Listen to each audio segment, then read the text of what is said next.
Chapter 13. Hogenius returned to chengli, riding his light gray horse and leading a dark brown one. Behind each saddle he had fastened a leather pouch. Chengli stood waiting, holding his small pile of caravan clothes, his only possession. "Caravan boy," Mother called. She ran out from the yurt, talking all the while and tugging at Chengli's pile of clothes, taking them and stuffing them into a travel pouch. Then she turned him around and made him put on a coat of black and tan stripes and a new tall boots of soft padded leather. She pushed into his head a hat with two flaps that could be rolled down over his ears when the weather turned cold. Fox fur lined the entire hat. She stepped back, hands on hips, and grinned at Chengli. Hogenius nodded his approval, his uncombed hair bouncing in rhythm. "Except for your long hair pulled up in its top knot," he said, "you can now pass as my younger brother." Whitebeard, followed by three of the sheep, came from behind the yurt and raised his arm in blessing. "Ride with the power of the eagles," sounded in Chengli's ears as he mounted and followed Hogenius from the settlement. Hogenius Chengli called ahead as their horses headed up the mountain. "I'm going to miss the sheep, but I really don't like horses." "Don't worry, caravan boy, I'll teach you as we go. Soon you will ride like Kazakh-born mountain boy." Day after day they made their way westward. Even without heavily loaded camels, their progress was slow. They never went over level ground. There wasn't any. They rode up one mountainside, down another, out over rolling meadows, and then through a deep forest. Everything was new to Chengli.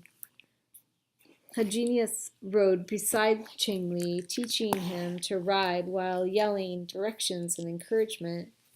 Hogenius taught him to relax in the saddle, to go limp and let his body shake up and down like a pea on a drum.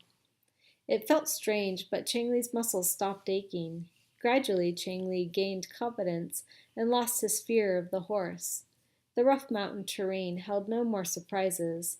At night, he and Hogenius slept wrapped in their blankets, and during the day they moved slowly westward. "Once we get over the distant ridge," called Hogenius, "we will be at the next settlement." He stopped his horse and turned to face Chengli.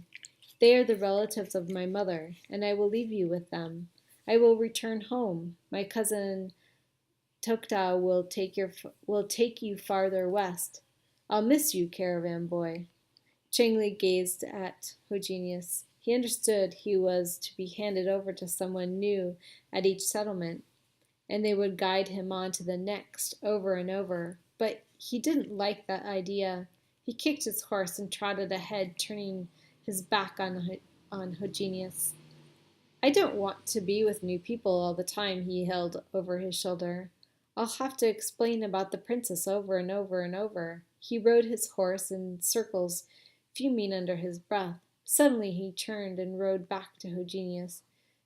"Do they know I am coming?" he asked. "Of course. News travels, you know," Hogenius said. "I don't want—" Chengli looked away and kicked at his horse again. "Never mind," he called out. "Come on, let's go."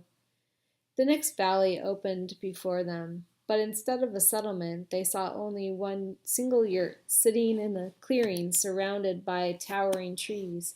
Two grazing cows, a barking dog, and a horse tied to a tree were the only signs of life. But as they rode into the clearing, a tall, energetic bear of a man came running out to greet them. "Welcome, caravan boy. I am Tokta. My family has moved down the mountain for the winter, and I alone stayed to greet you. I have news for you." He grabbed Hogenius and held him at arm's length. "You've grown old, cousin," he roared. He then turned to grab Chengli. "And you, caravan boy, look young enough for Hadza, the bandit, to eat in one bite." Chengli pulled back but Tokta slapped his thighs and laughed loudly at his own joke. "What is your news, cousin?" Hogenius asked. Tokta immediately turned serious. "The band that you look for has camped for the winter near the trade route that comes up from the desert city of Kashgar, over these mountains and down into the northern flatlands," he said. "They have more than one prisoner. I am not sure what that means, but I've been thinking that this is one adventure I don't want to miss." Tokta clenched his fists, swung around, and began playfully pummeling his cousin. "Think of it!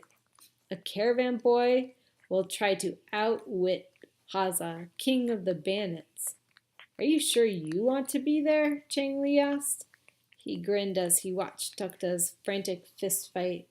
"Do you want to watch them carve me up and eat me for dinner?" "Now we must be serious, boy." Tokta's voice calmed, and he looked down at Chengli. "Haza is a dangerous enemy. He is famous for his daring. He is the only one I know who would dare steal a royal princess."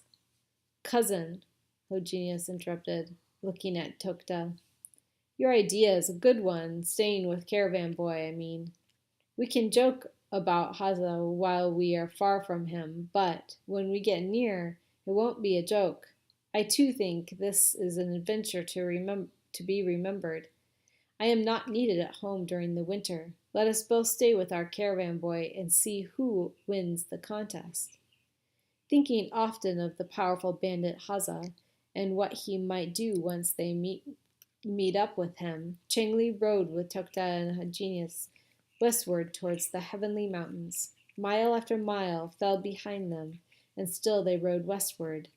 Every few days they reached a new settlement, and always someone had a bit of news to guide them closer to Haza. And then one night, as they slept, autumn abruptly turned into winter. Snow fell, and all through the night and the next day, and the next and the next. Snow hid the paths, and the winds whistled down the gullies, pushing through the forests. Chengli and his friends struggled through the snowdrifts and slid across frozen streams.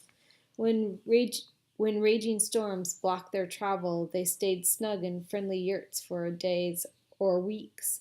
Chengli complained to the mountain spirits that kept the nights long and dark and the days filled with blinding snow.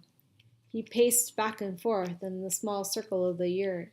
"We will lose her if we stay here any longer," he grumbled. He tried to help with winter chores, but every task was interrupted by his complaints about the enforced wait. "We cannot travel in this weather," said Hogenius, "but neither can Haza. Calm your thoughts, caravan boy." Chengli listened, but kept on prodding them to continue with their search. Hogenius finally lost his patience. "Silence! Your persistence is beating against my head and giving me a headache." Chengli swallowed his eagerness and apologized. "It's no use, is it, hammering against the weather?" He sat himself to work, bending soft branches and tying them into snowshoes. He whittled at stakes that would hold up a new tent. But every day he thought about Mei Ling or Haza or both. Finally, the approaching spring warmed the air. The blanket of snow retreated into patches, and Hogenius agreed it was time to move on. The second day on the trail, a rider came toward them. Chengli gasped. A brightly colored jacket lay fastened across the back of the man's saddle. "Look," Chengli whispered to Hogenius, "that's Master Fang's jacket, the one with the scorpions on it." Hogenius, "It's from my caravan."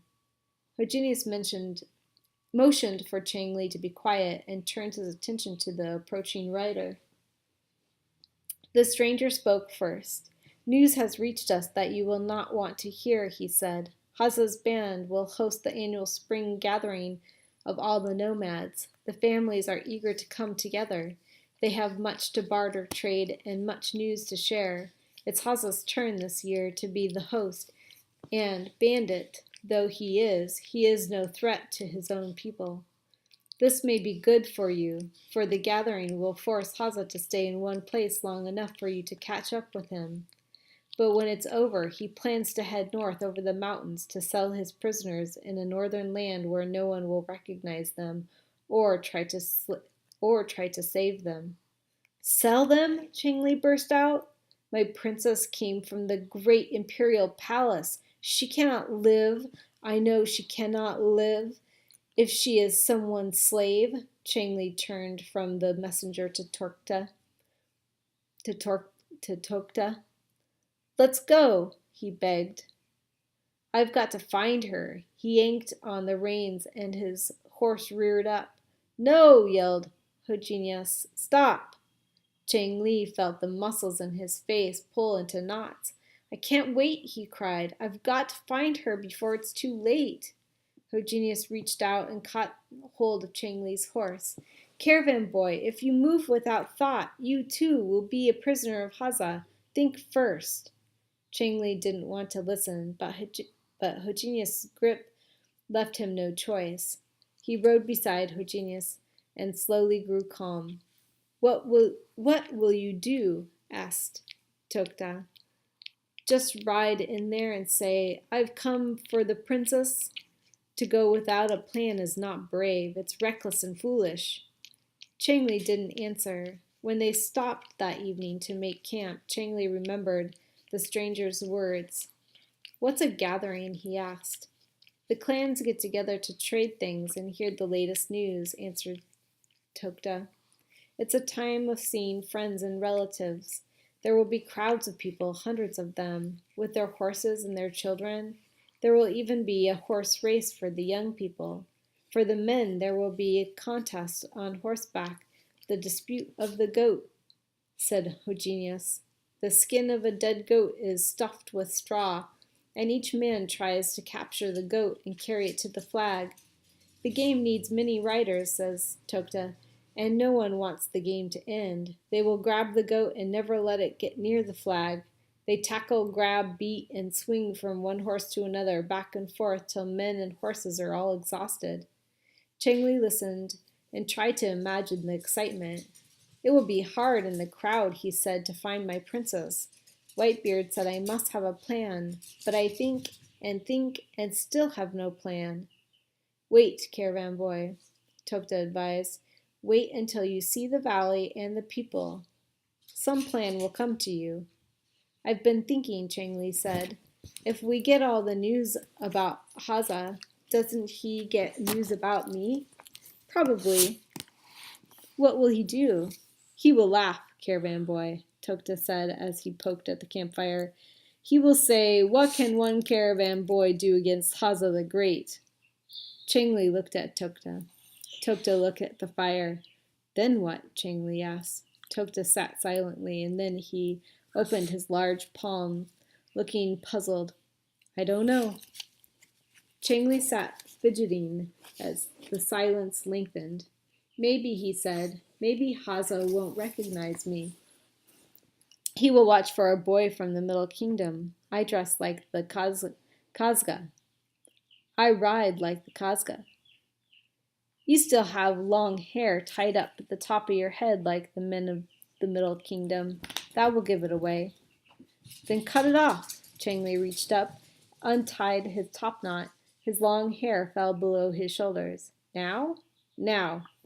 Tokta reached for his dagger and chopped at Chengli's hair, fluffing it to match the short tangled curls of Hogenius. Now you are no longer caravan boy. You are our little brother. And I am ready for Haza. Let's go. Hogenius nodded. But first, before we get our blankets, I have something for you.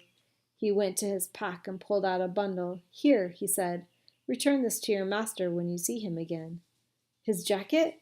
How did you get his jacket? Chengli grabbed the jacket and faced Hogenius.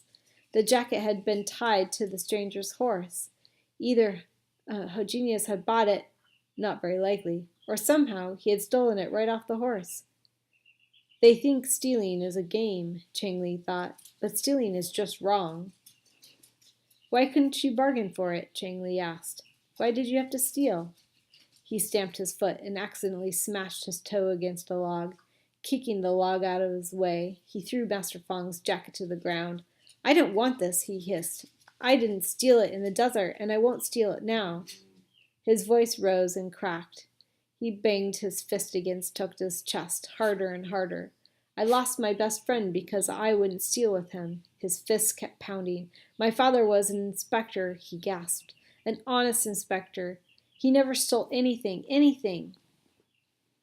His fists stopped pounding and locked around Tokta's belt.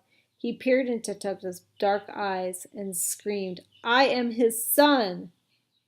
With a sob, Chengli let go of Tokta's belt and sat down hard on the ground. He tightened his lips and stared at his own feet. No one moved. The campfire flickered. Well, you are a strange one, Tokta said calmly as he picked up the jacket. It is something to think about before you find your princess. If you take from someone a thing they took from someone else, are you stealing? Or rescuing it to give it back? Think what has happened to the jacket. Someone stole it. Then they sold it. Then I took it. I took it from someone who shouldn't have had it to return it to the original owner. You say that I stole it, and if it bothers you so much, you must think more deeply about your princess. When you find her, will you be rescuing her or stealing her from Haza, who now owns her? He paused to let the words sink in. You'll need to know your answer before you find your princess.